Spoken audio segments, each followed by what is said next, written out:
नमस्कार स्टूडेंट। आज हम 10th साइंस में नया चैप्टर पढ़ेंगे, विद्युत। तो विद्युत क्या होती है इसके बारे में आपको जानकारी है। विद्युत का आज हमारे जीवन में बहुत ही इम्पोर्टेंट रोल है, हमारे जीवन में बहुत ही महत्वपूर्ण भूमिका निभा रही है। आपको पता है कि अगर विद्युत ना हो तो ये दुनिया बिल्कुल अंधेरे से में हो जाएगी। आज के समय में विद्युत के बिना जीना बिल्कुल ही असंभव सा हो गया है। हमको इस चिलचिलाती हुई गर्मी में क्या चाहिए? पंखा चाहिए, कूलर चाहिए, एसी चाहिए। ये सब किसके कारण काम करते हैं? विद्युत के कारण। और ठंड के मौसम में हमको गर्मी चाहिए तो वहाँ हम हीटर लगाते हैं, तो वो भी सब किससे काम करते हैं? विद्युत से।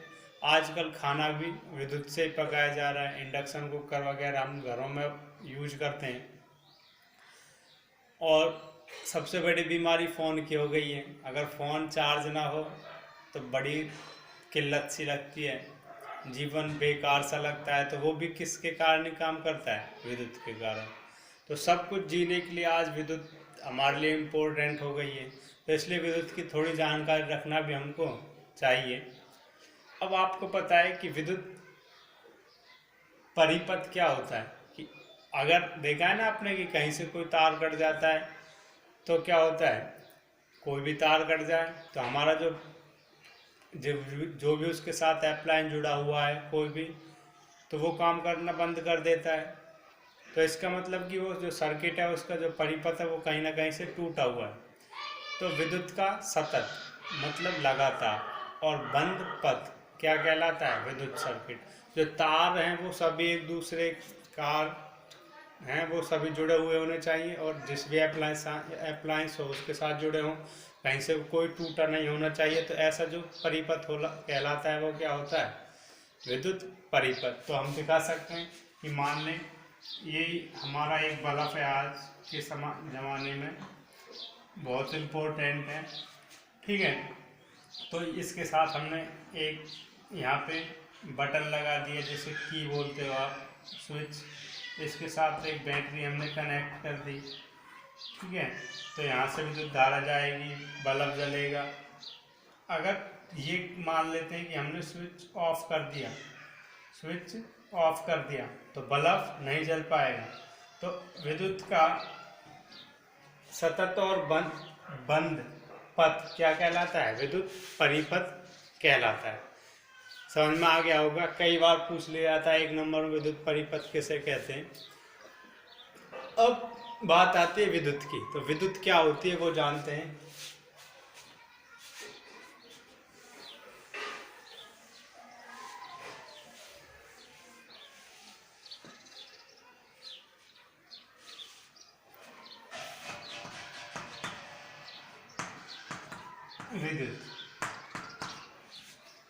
विद्युत क्या होती है? आवेश के प्रवाह की दर को हम विद्युत कहते हैं। क्या कहते हैं? आवेश की प्रवाह की दर को विद्युत कहते हैं।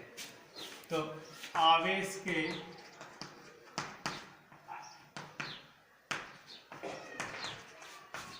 प्रवाह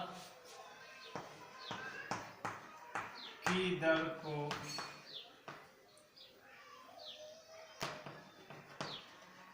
विद्युत कहते हैं। आवेश के प्रवाह की दर को विद्युत कहते हैं। प्रवाह की दर मतलब बहने की दर। अब दर का मतलब है कि हम इसके बटे एक बटे, अगर हम कोई चीज बटे में अगर समय है, समय को टी से दिखाते हैं। अगर हमारे बटे में समय आ रहा है तो उसको हम दर से रिप्रेजेंट करते हैं। तो आवेश बटे समय, आवेश को हम Q से दिखाते हैं। और ये क्या है? विद्युत। और विद्युत को हम I से दिखाते हैं, ठीक है। तो आवेश के प्रवाह की दर को क्या कहते हैं? विद्युत। तो इसका फॉर्मूला जो क्या हो जाएगा? I = Q/T। अब ये हमारा आवेश मतलब Q, T मतलब समय। तो आवेश के प्रवाह की दर को क्या कहते हैं? विद्युत। ठीक है। अब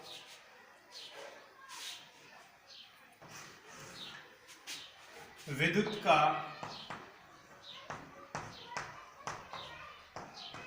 एसआई मात्रक, विद्युत का एसआई मात्रक क्या हो जाएगा? आवेश का क्या होता है? कूलाम। आवेश का क्या होता है? कूलाम। और समय का सेकंड, तो कूलाम प्रति सेकंड। क्योंकि ये नीचे है टी, तो ये इसका मतलब है प्रति। ठीक है, तो आवेश विद्युत का एसआई मात्रक कूलाम प्रति सेकंड, इसको कैसे लिख सकते हैं हम? कूलाम प्रति सेकंड को कूलाम बटे सेकंड, कूलाम प्रति सेकंड या एम्पियर, एम्पियर। और इसका किससे दिखाते हैं एम्पियर को? कैपिटल ए से एम्पियर होता है।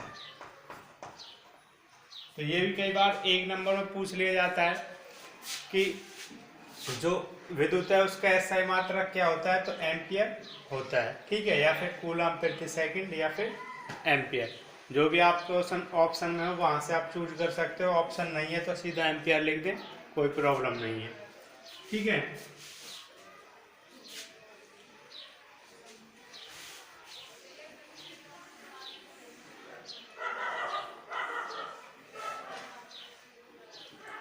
अब एक एम्पियर क्या होता है? एक एम्पियर, 1 एम्पियर। एक एम्पियर कितनी विद्युत धारा होती है? भाई हमने पढ़ाया भी एम्पियर, तो एक एम्पियर कितनी विद्युत धारा होती है? तो अगर एक कूलाम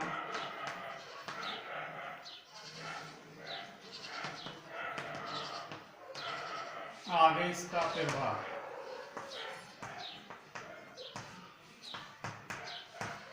एक सेकंड,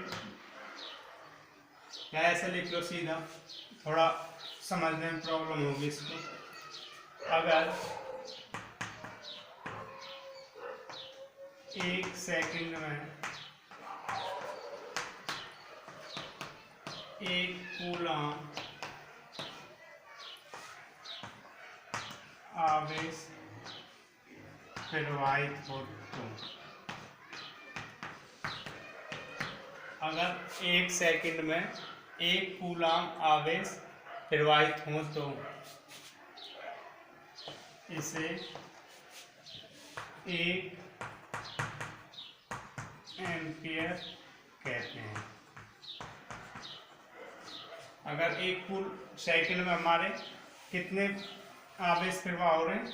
एक कूलाम आवेश प्रवाह हो रहा है, तो वो क्या है हमारा? एक एम्पियर। तो एक एम्पियर बराबर एक कूलाम बटे एक सेकंड। तो एक एम्पियर बराबर एक कूलाम बटे एक सेकंड। क्लियर? नेक्स्ट, अभी देखो हम पढ़ रहे हैं आवेश। आवेश तो सबसे पहले हमको आवेश का भी तो पता होना चाहिए कि आवेश है क्या जो विद्युत बना रहा है। ठीक है, जिसके कारण हमारी विद्युत बन रही है वो आवेश है क्या? तो आवेश को जानते हैं,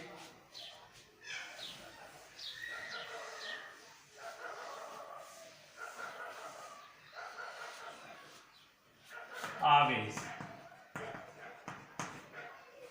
आवेश को इंग्लिश में चार्ज बोलते हैं। चार्ज आपने सुना हुआ है, आवेश को क्या बोलते हैं? चार्ज।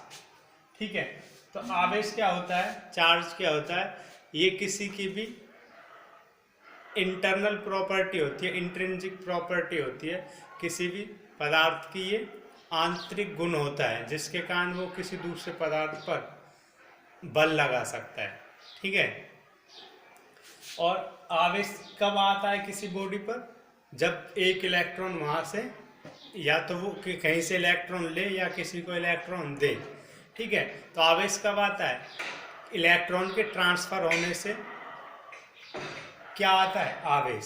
समझ में आ रहा है कि अगर कोई वस्तु, कोई पदार्थ या तो इलेक्ट्रॉन दे या इलेक्ट्रॉन प्राप्त करे तो उसके पास आवेश आ जाता है। तो आवेश कैसे आना हुआ आवेश का, किसी के ऊपर भी आवेश कैसे आता है, इलेक्ट्रॉन के ट्रांसफर होने से। इलेक्ट्रॉन के ट्रांसफर होने से क्या आ रहा है हमारा आवेश। तो आवेश किसी भी पदार्थ की आंतरिक गुण होता है जो इलेक्ट्रॉन के ट्रांसफर होने से उत्पन्न होता है। ठीक है, तो आवेश क्या होता है,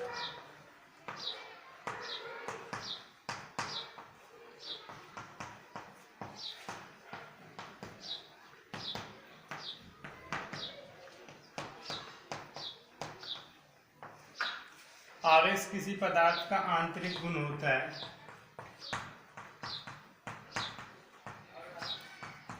जो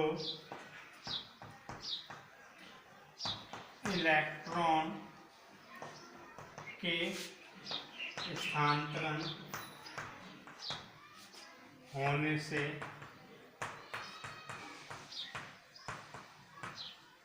उत्पन्न होता है। आवेश क्या है, किसी पदार्थ का आंतरिक गुण है जो इलेक्ट्रॉन के ट्रांसफर स्थानांतरण होने से उत्पन्न हो रहा है। क्लियर। अब आवेश हमारे दो प्रकार के होते हैं। ठीक है, आवेश हमारे दो प्रकार के होते हैं। आवेश के प्रकार, आवेश दो प्रकार के होते हैं। नंबर 1 ऋणात्मक, नंबर 2 धनात्मक। ऋणात्मक आवेश और धनात्मक आवेश। ठीक है, तो दो प्रकार के। अब ऋणात्मक आवेश क्या होगा, धनात्मक आवेश क्या होगा, वो लिख लेते हैं।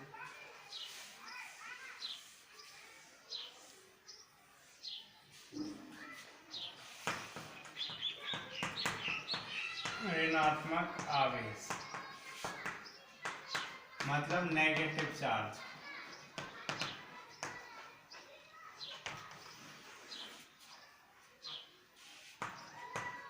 वे तत्व जो इलेक्ट्रॉन प्राप्त करते हैं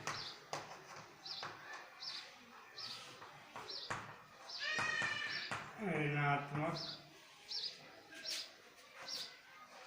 वे तत्व जो इलेक्ट्रॉन प्राप्त करते हैं ऋणात्मक कहलाते हैं। तो वे तत्व जिनके पास जो इलेक्ट्रॉन प्राप्त करते हैं, किसी से इलेक्ट्रॉन लेते हैं, उनके पास क्या जाता है ऋणात्मक कर्ज आवेश। क्योंकि भाई किसी से हम लेंगे तो हमारे पास कर्ज ही तो आएगा, ये तो क्लियर बात है। तो अगर किसी से इलेक्ट्रॉन ले रहे हैं तो उनके पास कैसा आवेश आ जाएगा, ऋणात्मक। वे तत्व जो इलेक्ट्रॉन प्राप्त करते हैं ऋणात्मक आवेशित कहलाते हैं, ऐसे लिख सकते हैं, ऋणात्मक आवेशित कहलाते हैं। दूसरा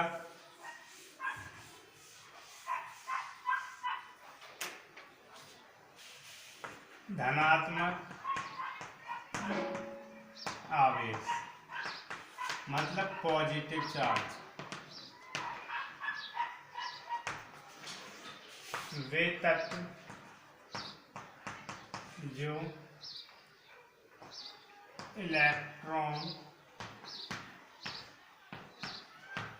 त्याग करते हैं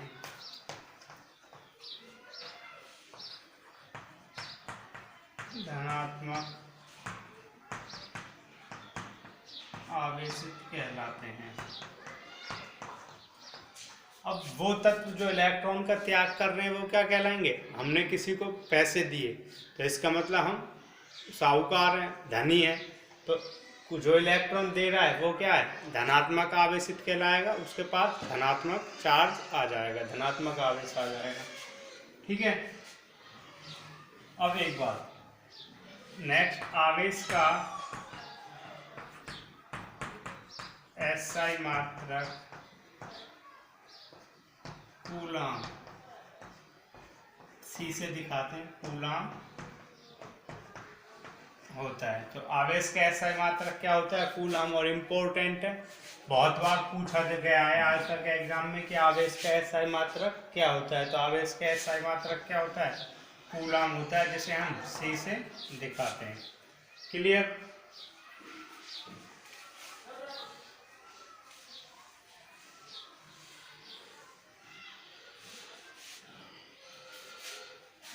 अब आवेश के बारे में हमको जानकारी प्राप्त हो गई। आवेश क्या होता है, आवेश के कितने प्रकार होते हैं।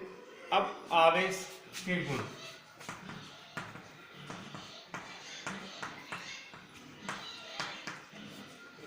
आवेश के गुण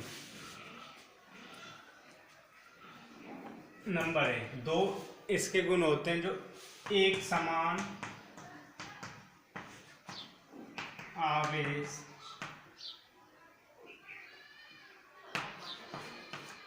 एक समान आवेश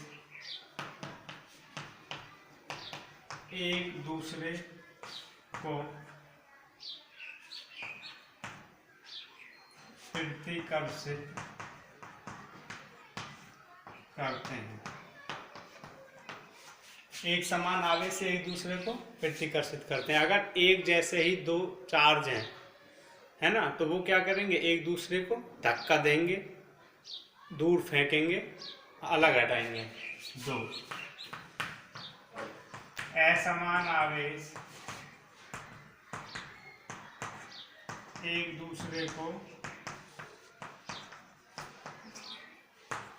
आकर्षित करते हैं।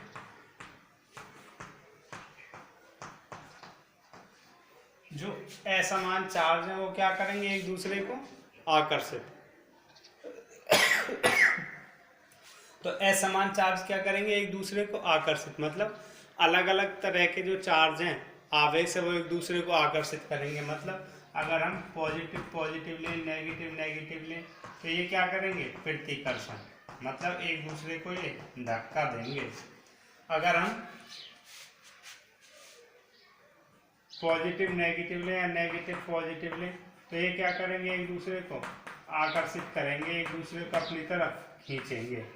ठीक है, जैसे घरों में ही देख लो, सेम सास बहू है ना, एक जैसी होती हैं, तो क्या करती हैं? एक दूसरे को धक्का देती रहती हैं, लड़ती रहती हैं। ठीक है, तो वैसे ही है बिल्कुल कि अगर एक जैसे होंगे तो गुत्ते मरते रहेंगे, एक दूसरे पे फोर्स लगाते रहेंगे, धक्का देते रहेंगे। ठीक है, कौन सी फोर्स लगाएंगे? धक्का देना। ठीक है, मतलब फेंकने का सोचेंगे बाहर। और जैसे भाई आग हैं, अगर असमान होंगे तो क्या करेंगे? एक दूसरे को आकर्षित करेंगे, एक दूसरे को अपनी तरफ खींचेंगे। क्लियर? तो ये आवेश के बारे में हो गया। आवेश के गुण क्या होते हैं, आवेश कितने प्रकार के होते हैं, आवेश का एसआई मात्रक क्या होता है। तो आज के लिए इतना ही। कल हम इलेक्ट्रॉन के बारे में थोड़ी चर्चा करेंगे। ठीक है, इलेक्ट्रॉन, तो आप भी पढ़ाई करना इलेक्ट्रॉन के बारे में थोड़ी, इलेक्ट्रॉन क्या होता है। ठीक है, तो कल हम इलेक्ट्रॉन के बारे में पढ़ेंगे। आज के लिए इतना ही। और आप चैनल को सब्सक्राइब कर लें ताकि जो भी वीडियो मैं अपलोड करूं वो सबसे पहले आप तक पहुंच जाए। सबसे पहले क्या करें? आप चैनल को सब्सक्राइब कर लें, जो लाल कलर में लिखा हुआ होता है, और उसकी नोटिफिकेशन पे जो बेल आइकन है उसको दबा लें, ताकि जो भी वीडियो मैं अपलोड करूं वो आपके पास सबसे पहले पहुंच जाए। दूसरा, वीडियो को लाइक और शेयर ज़रूर करें। Thank you.